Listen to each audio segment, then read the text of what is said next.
We got a huge development. Report alleges FBI had personal stake in Mar-a-Lago raid. Agents were after Spygate documents Trump was holding that likely implicated the FBI.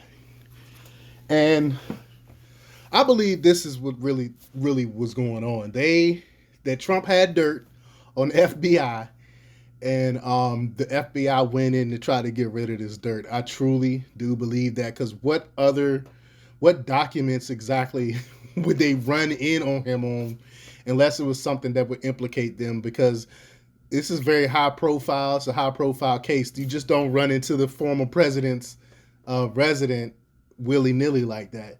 But before we get started, go ahead and hit that like button, share this out so we can get this information out there. Subscribe if you're not already a subscriber, and hit that alarm bell so you know when I'm putting out new stuff. Also, check out my link tree in the description. It has a link to my Patreon where I talk about things I can't talk about here. There's also a link to my merch store, but my merch store is being revamped, so I don't think it's up right now. But keep checking on that. All right, let's talk about this news. As it was reported earlier today, President Trump declassified a binder on January 19th, 2021, that contains hundreds of pages about the Crossfire Hurricane scandal. And I've talked about that to ad nauseum on my old channel. If you click on the link tree and then click on my Odyssey, you can find out some of the info that I have on that. But it contains damaging information about the corrupt actors involved in our government. Two different DOJ attorney generals have defied President Trump's direct lawful order to publish the binder in the Federal Register. It's been 19 months as the DOJ defies the order and every FOIA request to make it public. Can we now raid the homes of acting AG Monty Wilkinson and Merrick Garland? Like, they're really going to do that. But the DOJ had already made redactions to protect sources and methods and returned the binder back to the White House. But the corrupt FBI also wanted to hide names. So at the last minute, the DOJ demanded the binder comply with the 1974 Privacy Act. The act requires any agency that releases records to also hide personal or identifiable name information. The DOJ knew this act doesn't apply to the White House. It was a stall tactic. The courts decided this 22 years ago that the Privacy Act was based around FOIA requests, and the White House is not an agency. They're playing these games. Hours before Trump left office on January 20th, Chief of Staff Mark Meadows gave the binder back to the DOJ along with this memo. He asked the DOJ to make any Privacy Act redactions out of, quote, out of an abundance of caution. In the memo, he asked they expeditiously release the binder when finished. Meadows foolishly expected this would take 3 to 4 days. I mean, they play these games. Come on, Meadows. You know better than that. It has been 19 months and still not released.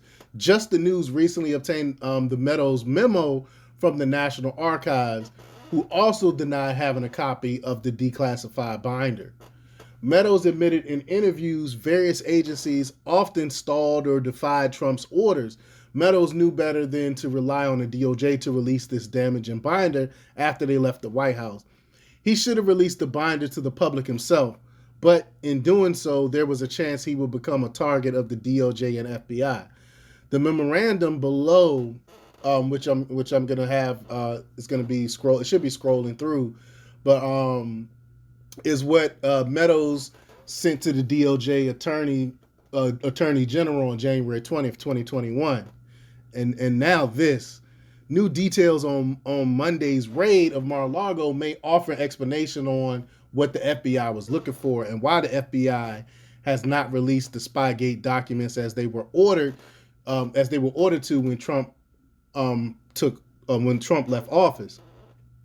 Investigative reporter Paul Sperry had his Twitter account taken down for the second time on Monday. Twitter is it's horrible. They're trying to hide all this information. But Sperry had his first Twitter account removed after he identified Eric Ciamella as the leaker in the first Trump impeachment trial. And we know you couldn't even say that name. They would delete you on YouTube. They would remove you from Twitter just by speaking that name. I remember when all that went down. And Sperry had his second account taken down on Monday after he tweeted about the Mar-a-Lago raid and what the FBI was looking for. And I don't understand the rationale behind him taking that down. According to Paul Sperry, the FBI agent spent 9 hours looking for details President Trump took with him on the Crossfire Hurricane FBI spying scandal. The FBI and DOJ cannot let the American public know the truth of their criminal acts and attempted coup of President Trump. So they raided his home looking for documents that may indict the organization. I've been saying for years upon years before all of this happened that the FBI is corrupt and the FBI needs to be disbanded. I've been saying it for years, and now most of America is waking up to that fact.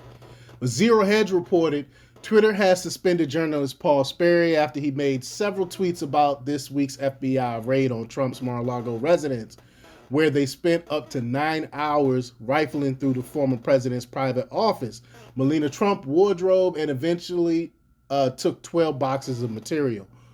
Sperry said, quote, developing investigators reportedly met back in June with Trump and his lawyers in Mar-a-Lago storage room to survey docs, and things seem copacetic, but the FBI raids weeks later. Speculation on the Hill FBI had a personal stake in searching for classified docs related to his Spygate scandal. So that's what he tweeted out. And Sperry also tweeted a list of conflicted DOJ officials who were, quote, briefed on the Mar-a-Lago raid, and noted that CNN is admonishing reporters not to call the FBI raid of Trump home a raid, but instead the term is as quote, judge approved search. Here they go redefining terms again, playing these word games, this Orwellian speak. It's just crazy what they doing. He also tweeted, quote, funny, don't remember the FBI raiding Chappaqua or Whitehaven to find the 33,000 potentially classified documents Hillary Clinton deleted. And I agree with that. Adding, and quote, and she was just a former Secretary of State, not a former president. Remember they met on the 4th of July to have hot dogs and speak to Hillary Clinton about her emails. That's what the FBI did. They went on the 4th of July and met with her and had some hot dogs. But they go and they raid Trump. Do you see the two-tier justice system here? It appears there's more to the Mar-a-Lago raid than they're disclosing, and it could be even more sinister than we originally suspected. That's what I believe it's all about. I believe this is all about getting the documents that that Trump have that actually would indict the FBI.